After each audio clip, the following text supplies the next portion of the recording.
You call me Coach Fry. Coach Fry. Yeah. You call me Cody. Man, welcome to the show now. You call me Cody. You call me Cody. Well, I go by Cody as well. Cody, what's Cody? What's Cody short for? Yeah, it's Coach of the Year. That's what that was. I like that. Coach of the Year. Let's go. Nah, Coach, we really truly appreciate you stopping by I Am Athlete tonight to talk with us today. I'm just gonna get right into it, man. After Nick Saban's allegation. Well, I don't see y'all. I want to see y'all when I talk to you. I need to see y'all, man. Click your things on. I need to see y'all faces, man. I don't see nobody. Swipe left. No. They say swipe left. Swipe left on your thing. Okay, there you go. There you go, man. Technology, man. It's funny technology on it. No, Cody. I love your relationship with your sons and your kids, your sons and daughters. Thank you. But they're the ones running a lot of the social. A lot of the social. So you need to have them come teach you how to swipe yeah. left. Well, that's my oldest son. He runs the socials. Yeah, but Cody, as you like to be called, let's go ahead and get into it. Nick Saban came out, had some choice words saying that the Jackson State program paid $1 million to get a recruit there, talking about Travis Hunter. What is your response to that? Well, first of all, we don't have $1 million. And if you've been to Jackson State and you understand how the program works, you understand there's a deficit not only in our program, but every program. And we're trying to close that deficit right now. We're doing a darn good job of it.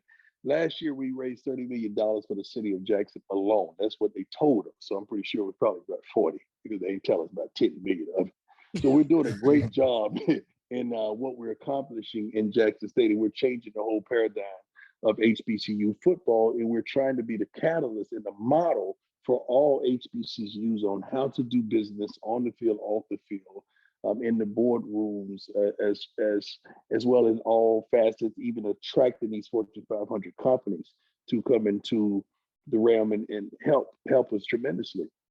But $1 million, I would never do that if we even had it, because that would destroy the fabric of our team. That would destroy all of my thought process and how I teach work, reward. I teach work. You paying kids millions of dollars in college, how are they still hungry? I mean, how are they still hungry? How you pay a kid more than you pay coaches in college? So and Coach, now you're risking. I'm sorry, let me finish the statement.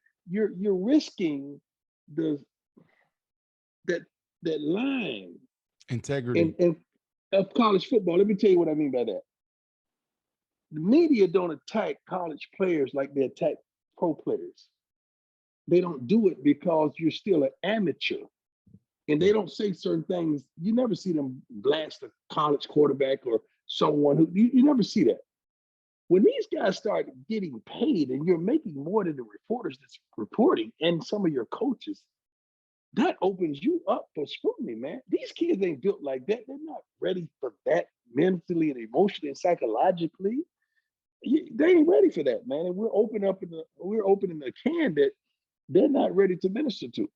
Right. So Coach Evan, we're going to bring our producer Evan in shortly. I know he has a couple questions as well, but before we get to Evan and Brandon Flowers is on the show, and we got Leger Duzabor, our host of I Am Athlete Tonight. Look, Brandon was nice with it. Brandon was nice with it too. I appreciate that, Prime. Yeah, Brandon was really nice. High praise. What did you like about Brandon Flowers' game, Coach? I'm just Cody, he was nice. Don't dissect it. Don't dissect it. Man. Don't do him like that. I know. I'm nice and fine, but I'm good. That's the GOAT. I appreciate that. Like that. That's That's it. That's all you need. Oh, that's all I need. That's the it. GOAT. Nice. He was nice with it. He's the GOAT. The GOAT. Ain't nobody come close. What you mean? He ain't stutter. Listen, last year we were blessed to have you come on I Am Athlete. I had a great time, man, with y'all, man. Great time. And one of the sound bites that came out of that, legendary sound bites, was, like Channing Crowder asked you, he was like, man, I don't see how HBCU, you guys go to YouTube, watch, it's one of our all-time great shows.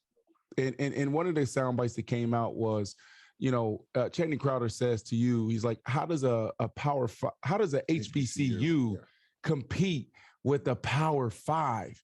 And you responded like, how you do it? You bring in a conduit, for change. Yeah, man, and with a plan. when you heard these, you say your son woke you up this morning, and he's the one that informed you of Coach Nick Saban's comments. You know, what was the first thing that went through your mind, right? Because a lot of us wonder, right? Like, you know, I look up to you, not only like not because from a football standpoint, but what you did post-career, right? We're talking about, we got Michael Strahans of the world making 20, 30, $40 million a year in media. And you're right there. I don't know what you were making, but you're right there. You made the decision to leave and go to coach. He said it ain't that. Right? You went not only go leave and go coach, but you left to go to a HBCU, right? So that hit hard for me. You know, so I guess my question for you is, you know, break that down for me, that dynamic, you know, when you talk about that hit. I mean, that hit. Like when my son called me, first of all, when your child calls you, they know I go to sleep early, you know, unless I'm on Netflix and, you know, whatever. When he called me, I'm like, what's wrong? You all right? Yeah, Dad, you ain't hear what this dude said? I said, what are you talking about? And he sent me the article. I said, don't worry about it. I got it. I handle it. And just that quickly, God gave me words to spit out, because I had to respond real quick to let them know I'm going to respond. Don't worry about it. I'm going to respond. And the conclusion of the tweet that I put out was, we don't have to pay our people to play with our people. It was something to that extent, but it was crafty. It was keen. And I said, okay, I got the attention, but I got it, because you never want to make a declaration or give a response based on emotions. You always want to bring it down. No matter what, especially in relationships, bring it down. I love okay. We go with a sound mind and sit back and relax and just, you know, think it through. So once I thought it through, I said, you know what? I don't want to just hit play and spit. I don't want to do that. That's too easy. Let me sit down with one of my guys, John Jacques Taylor, who was a journalist who writes for Sports Illustrated as well as ESPN, the magazine. And he's done several stories, and he's been down with me ever since I was with the Cowboys. So he came over to the crib and we just sat down. I said, look, 3 things I got to do. I got to be professional. That's number 1. Let's keep that straight. I got to be professional. I'm a head coach. People are looking up to me and depending on me. I say, number 2, I got to represent our people. I got to represent our people well. And number 3, I got to check him so he knows, don't play with me. So I wanted to accomplish those 3 things. And I think we did. There are phones going on, people calling, and now there we go. I wanted to accomplish those 3 things, and I think we did. Matter of fact, I know we did. Right. So it wasn't even about, I'm a thinker, my man, Brandon. I'm a thinker. You're a thinker. You guys are thinkers. Like, I'm a critical thinker. That thing wasn't about me. When I look through the smoke and through the fire, Coach Saban used me and used Jimbo Fisher as pawns in his plea for help from his boosters and his donors. We were just pawns. So now he was really going at his people to up the ante so that he could outdo Coach Fisher. Right. Now, they just threw me in the fire because of what we accomplished in recruiting last year with Kevin Coleman and Travis and some others. They just threw us in the fire because he was the spokesman for all SEC, and he was the spokesman for all the Power Fives and the PWIs by saying, hey, y'all, we can't let that happen again now. All right. I'm going to go out on a limb. So I don't blame him, man. I know what he was trying to do. I saw through the bull jump. I really did. Right. So I'm going to throw 2 things at you, let you respond. I love you. You're a thinker, but you're also a talker. So I'm going to let you respond to these 2 things. Yeah. One, you know, how did you get Travis Hunter then, right? Like, how do you get a guy and flip a guy to go from a Power 5 to a HBCU? That's one. The second thing. You call it flip. No, give me one at a time. I'm too old. No, you can't. You got it. You're a thinker. I can't remember. Let him respond. Go. Let me get the first one first. I can't remember the second. Okay. First of all, I don't call it flip because he had never visited Jackson State. He had never been to an HBCU. All he's heard about all his whole life was this, that at the Powers. Now, getting him on campus and bringing him to an HBCU game, and a game of that magnitude where we got 60,000 of yo people in there screaming, hollering, and yelling and shouting, and you never seen nothing like it because you've never seen that many people. You couldn't fathom. Y'all can't fathom seeing 60,000, man, of yo people on one accord. I mean, having a good time. Ain't nobody going to jail. Ain't nobody tripping. Ain't nobody doing no crazy. Ain't nobody shooting. Ain't nobody robbing. Ain't nobody stealing. We all out there for one plausible cause. That was a beautiful thing. And we won. Right. And he got to see a guy that he looked up to in his element, living in his purpose. I was in my bag. Pre-game speech, post-game, doing the game. I'm in my bag. I'm doing what God has blessed me to do. And you see that at that level, and you saying, dang, I never even fathomed that this could be like that. Now the door is open and the gate is open. And we talked to mama. And see, one of those other schools made a mistake. When mama said, don't do this, and they did that. What was that? And they got, you know, Messi. Come on, you know the media. Come on, give us something, bro. Do all that. And a mistake. Mama said, don't do this, and you did that. Now that's a wrap. Yeah. And we was 100. We kept it 100. We kept it straight. We ain't trying to buy you. We ain't trying to solicit you. We ain't trying to do none of that. And they didn't want to be bought anyway. They don't even get down like that. So we got and Travis wanted to learn from me, man. He really wanted. When we do one-on-ones right now, Travis said, Coach, can you come over? I said, Travis, you know I got a whole team to watch too. Can you come over here and just watch this? Coach 7-on-7, Coach, can you come on my side and watch? Like Travis.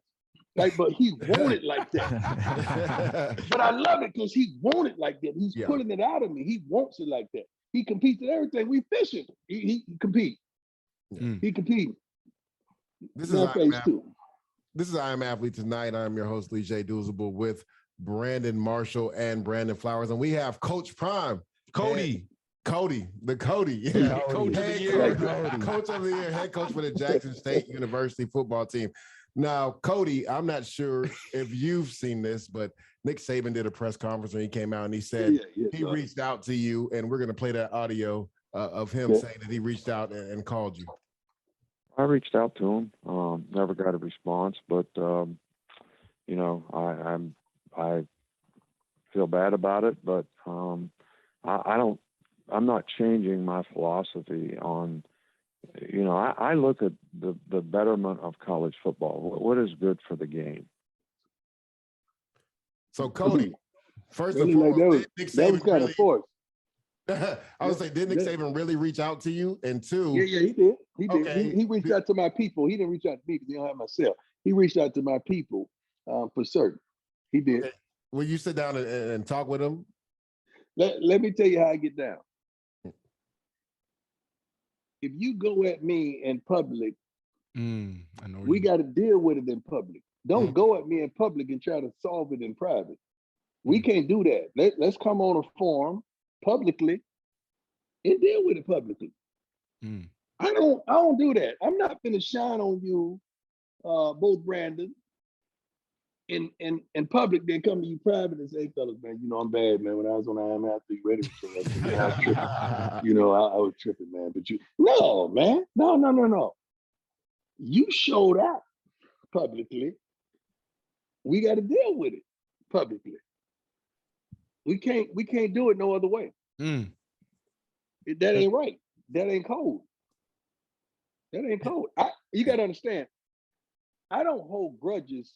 I have the utmost respect for Coach Saban. I think Coach Saban, I know Coach Saban is the magna cum laude to me of all college football coaches. Coach Saban will probably, what he's accomplished in college football may never be accomplished again. I love who he is as a coach. That's why it was disappointing. What he said and what he did, that's just a moment, man. I'm not going to put him in a category just because he had a bad moment. That's not who he is.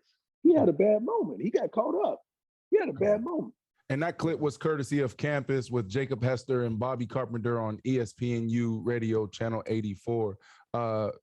Brandon Flowers, I know you got a question. Yeah, Coach. So my thing was Cody. Yeah, don't say Prime.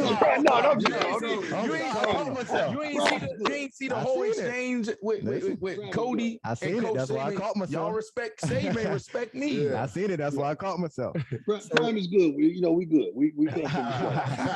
Now I like that you're a critical thinker, right? But initially, when you say your son woke you up, I want to know because when I heard this, right, it stung me. The way he alleged these things about Jackson State, you know, because I like what you're doing over there and what you bring into HBCUs. And our people. And our people, correct. Right?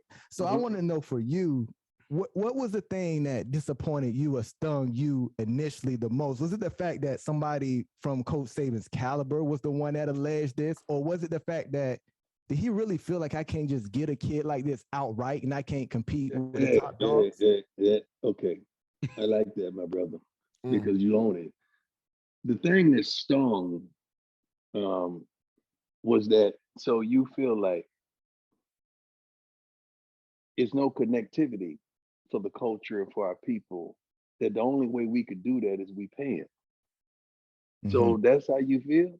Like that, so it's no way that I could secure a Power 5 caliber player. And he said a D1 player. He said like a D1 caliber player or something of that nature that he said. Like he chose something less to participate in than what they can offer. And he chose less. And then I started thinking, so 14 years in the NFL at a certain level don't qualify me. So being in the Hall of Fame don't qualify me. So being a father of 5, their father of 5 don't qualify me. So being a HBCU football coach and winning don't qualify me. See, just being a real person and there for my friends, family members, and loved ones, and whoever else don't qualify me. I've coached the Under Armour All-American game for I think 14 years straight. Some of the best players in the nation, so that don't qualify me. I've coached high school football for a plethora of years and won 4 straight state championships. That don't qualify me. Like, so I'm disqualified from a guy that looks like me, talks like me, walks like me, and kind of want to be like me. That's the problem for me. Cody, hearing you just answer that question, I got tears in my eyes. Me too. I'm sorry. Hold on, Cody. I'm sorry with the soliloquy, but no, Cody. Let me ask you this question. Are you bigger than the coach? Are you more than the coach? No. Or more than and the reason why I say that is because when you said that your tweet, Evan, can you come in and read the tweet real quick, because we. Yes, sir. I got it right here for you. Here's the tweet that he said. He said, quote, "You best believe I will address that lie Coach Saban told. I was awakened by my son that sent me the article stating we paid Travis Hunter $1 million to play at Jackson State. We as a people don't have to pay our people to play with our people." So the reason why I don't know why you had tears in your eyes, but before we throw it to you, Coach Prime, B, I want to have a little exchange with you, bro. Like what I felt, because like hearing Coach Prime's tweet, it's like, bro, like we're in this position as a people. And when let's be clear, we're talking about minorities, talking about Black people being in position of power, being in position to change things, bring other people with us. As we climb the ladder, we're able to pull people with us. Yeah. Right. And there's a lot of things happening in media and sports right now. And so when I hear people, I hear like, man, like Prime is doing something different. Coach Prime is doing something different and he's sacrificing. So I don't know. I'm not going to try to put any label on him, but I'm thinking, civil rights leader, whatever, but it's just different, bro. He's going to go down in the history books, doing something totally different. So I don't know why you got teary-eyed.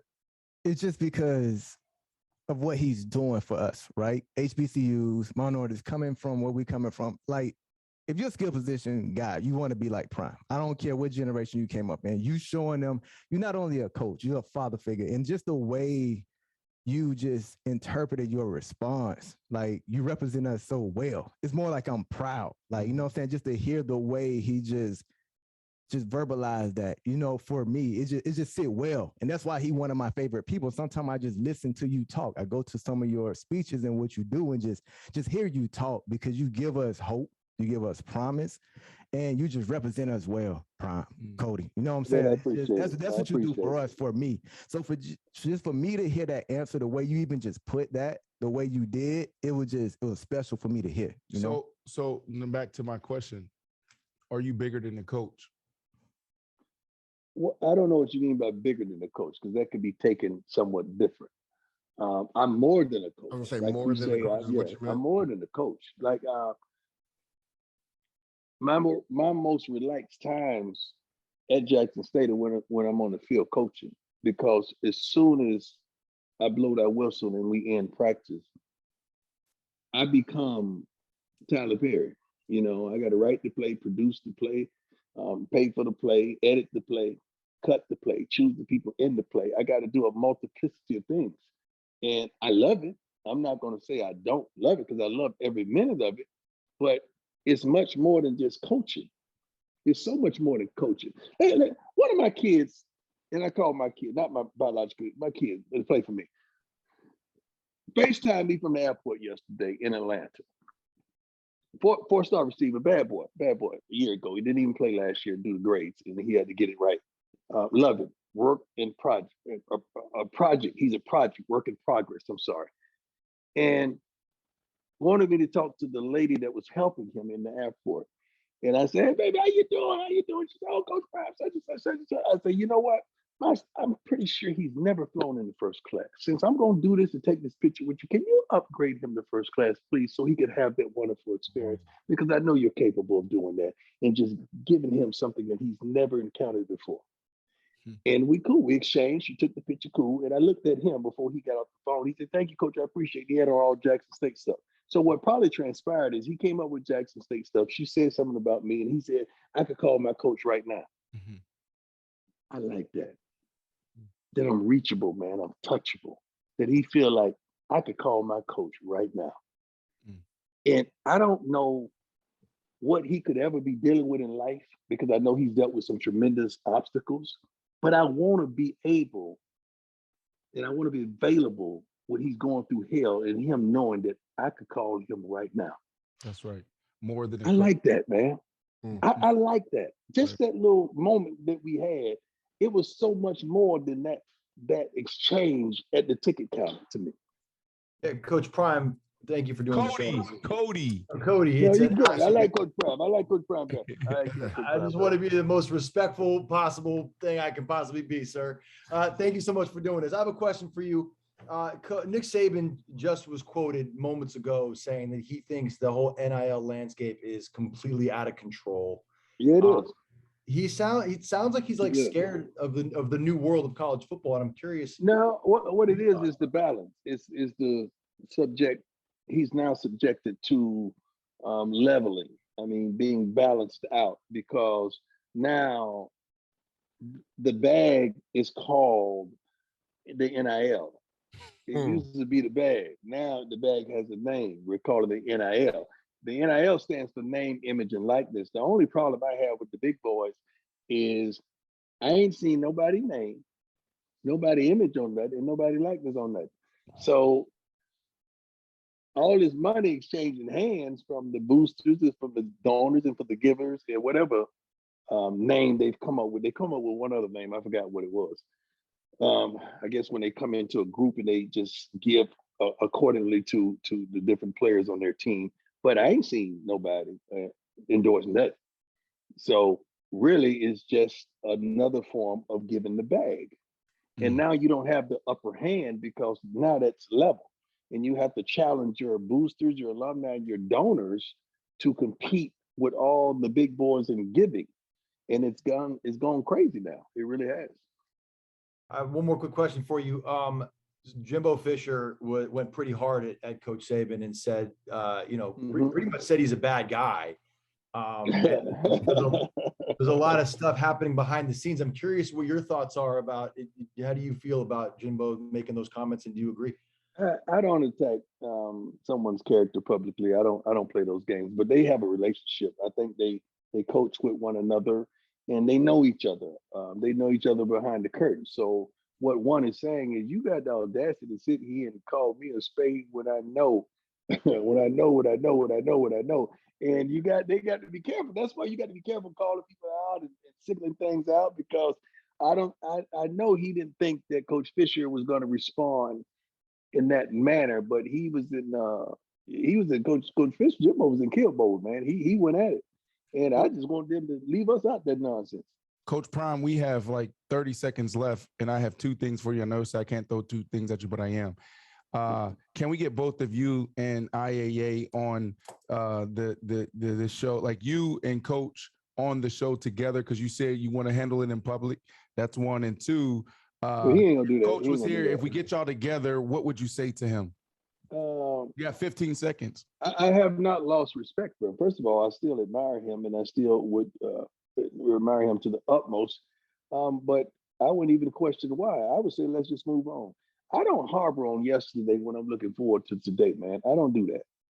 I got to dominate today. I ain't got time for what happened yesterday. I am Mathlete tonight with Coach Prime, aka Mr. Cody. We love you. Appreciate you, Coach. Both Brandons, man. I love you. Everybody on staff, man. I appreciate y'all, man. Y'all got a wonderful, blessed thing, man. Keep it going, B. Marsh. You know how I feel about you and the family, man.